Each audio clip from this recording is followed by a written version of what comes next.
স্বৈরাচার ছিল, হিটলারকে হার মানিয়েছিল, তারাও যেরকম বাংলাদেশ থেকে পালিয়েছে।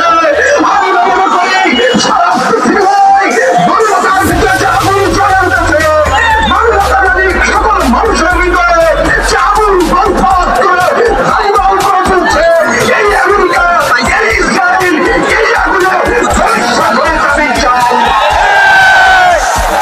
আমাদের প্রিয় বিক্ষুব্ধ ভাই ও বন্ধুগণ, আমরা সবাই মর্মাহত। আমাদের প্রত্যেকের হৃদয় আজ রক্তক্ষরণে জর্জরিত।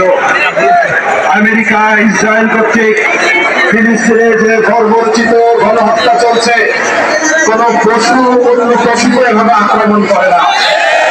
মানুষ তো দূরের কথা, সকল পাশবিকতা, সকল বর্বরতাকে হার মানিয়েছে।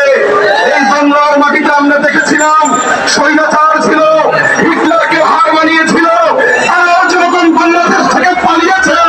আমরা মনে করি সারা পৃথিবীতে মানবতার ভিতরে যে আগুন জ্বলে উঠেছে, মানবতাবাদী সকল মানুষের ভিতরে যে আগুন বরবাদ করে দাইবাল করে চলছে, এই আমেরিকা, এই ইসরায়েল, এই আগুনে ধ্বংস হয়ে যাবে ইনশাআল্লাহ।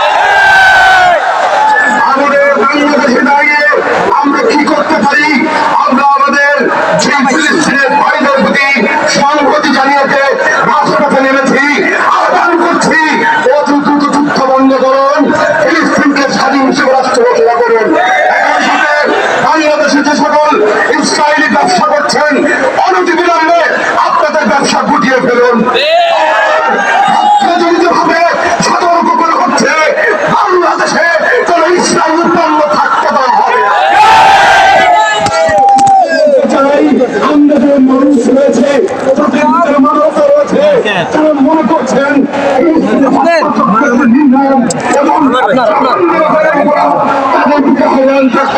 আপনারা আজকে থেকে